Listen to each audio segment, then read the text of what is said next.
सर्वांना सप्रेम जय भारत, जय भामचंद्र. मी विजय दानाने, संस्थापक अध्यक्ष, स्वामी विवेकानंद सोशल फाउंडेशन महाराष्ट्र राज्य. मित्रांनो, आपल्या सर्वांनाच माहीत असेल की महाराष्ट्र ही संतांची भूमी आहे आणि संतांच्या भूमीला पहिल्यांदा नमन करून, वंदन करून मी एक छोटंसं निवेदन करण्यासाठी आपल्यासमोर बोलत आहे. वारकरी संप्रदायाची परंपरा ज्या महात्म्याने जपली त्याचा पाया रचला ते ज्ञानोबाराय आणि वारकरी संप्रदायाचा जिथं कळस आहे ते जगद्गुरु संत तुकाराम महाराज.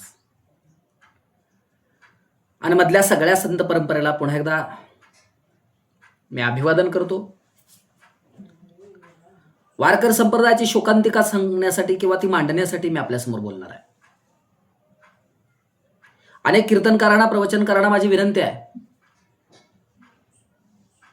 ज्या संतांच्या विचारधारेवरती आपलं कार्य आणि कर्तृत्व दाखवणारी जी कीर्तन परंपरा आहे, प्रवचन परंपरा आहे, त्या परंपरेची आण घेऊन आज एक आपल्याला निर्णय घ्यावा लागेल. एक महत्त्वपूर्ण निर्णय घ्यावा लागेल. गेल्या अनेक दिवसापासून मी एका विचारधारेशी जोडलं गेलोय आणि ती विचारधारा म्हणजे भामचंद्र मुक्ती संग्राम. आता भामचंद्र म्हटलं की थोडासा एक वेगळाच विषय डोक्यामध्ये यायला पाहिजे, कारण जगद्गुरु संत तुकाराम महाराजांनी पर्यावरणाला पूरक ठरणारा जगातला सर्वश्रेष्ठ अभंग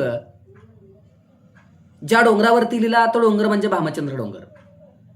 आणि जगद्गुरु संत तुकाराम महाराज गाथ्यामध्ये लिहितात की 15 दिवसा माझी साक्षात्कार झाला, विठोबा भेटला निराकार, भामचंद्र पाठारी वस्ती केली जाण, वृत्ती स्थिरावली परब्रह्मी. हा अभंग भामचंद्र पठारावरती लिहिलेला आहे आणि त्याचा तो पुरावा आहे.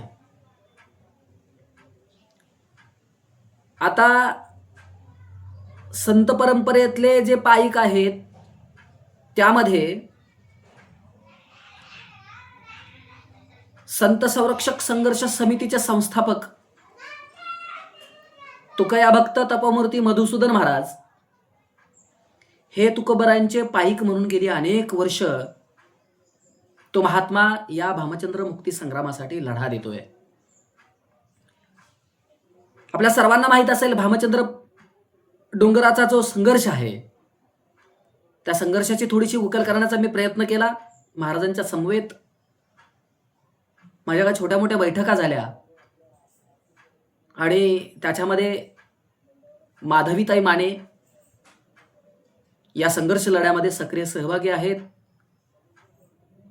त्यांनी तो भामचंद्र मुक्ती संग्रामाचा जो लढा आहे तो आपल्या शिरावरती घेऊन ते कार्य करत आहेत. मित्रांनो, मी त्या कार्याला जोडलोय. राज्य संरक्षित स्मारक समितीच्या माध्यमातून एक अधिसूचना काढण्यात आली होती. ती 2011ला काढण्यात आली होती आणि महाराष्ट्र शासनाच्या या घोषित केलेल्या अधिसूचनेला काही लँड माफिया असतील, काही बिल्डर्स असतील, यांनी त्याच्यावरती हरकती घेतल्या आणि ती अधिसूचना त्याच्यावर अतिक्रमण घालून बेकायदेशीर उत्खनन चालू केलेलं आहे. मी स्वतः त्याचं निरीक्षण केलेलं आहे. मी भामचंद्र पठारावरती जाऊन त्याचं निरीक्षण करून आलेलो आहे, म्हणून या गोष्टी बोलतोय की मित्रांनो, त्या जगद्गुरु तुकोबरायांनी गाथा देऊन आपला माथा जागेवर आणला आणि तो माथे फिरवणी तो डोंगर कब्जा केलेला आहे. भूमाफियांनी कब्जा केलेला आहे, लँड माफियांनी कब्जा केलेला आहे. तो डोंगर पोखरत आहेत, तो डोंगर उद्ध्वस्त करत आहे. आणि हे उद्ध्वस्तीकरण तुम्ही आम्ही जर डोळ्यानं पाहत असून काहीच बोलत नसेल तर मित्रांनो, माझी सगळ्या महाराष्ट्रातल्या कीर्तनकारांना, प्रवचनकारांना विनंती आहे की ज्या जगद्गुरु तुकोबरायांच्या अभंगावरती आपली उपजीविकेचं साधन म्हणून ही कीर्तन परंपरा, प्रवचन परंपरा चालवलेली आहे, त्या जगद्गुरु तुकोबरायांचा भामचंद्र पर्वत आता धोक्यामध्ये आहे आणि त्याच्या मुक्तीसाठी आपल्याला हा लढा द्यायचा आहे. संतभूमी संरक्षक संघर्ष समितीच्या माध्यमातून त्या भामचंद्र मुक्तीच्या लढ्यासाठी तुम्ही आम्ही मित्रांनो सहकार्य करायला लागेल, त्याच्यामध्ये त्या लढ्यामध्ये सक्रिय सहभागी व्हावं लागेल. गेली अनेक वर्ष मधुसूदन महाराज हा लढा देत आहेत. मी तरी आत्ता जोडलो गेलोय.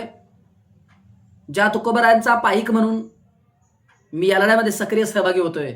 महाराष्ट्रातल्या बाहेरच्या सर्व तमाम कीर्तनकारांना, प्रवचनकारांना माझी विनंती आहे, या भामचंद्र मुक्तीच्या संग्रामाच्या लढ्यामध्ये तुम्ही आम्ही सक्रिय सहभागी व्हायचा आहे. येत्या काही दिवसामध्ये मी एक दुसरा व्हिडिओ बनवतो, तो सविस्तर पद्धतीने बनवणार आहे. या लढ्यामध्ये मी सक्रिय होतोय, तुम्ही सक्रिय सहभागी व्हा, एवढीच विनंती करण्यासाठी मी आपल्यासमोर बोललो. काही चुकलं असेल तर माफ करा. पुन्हा एकदा जय भारत, जय भामचंद्र.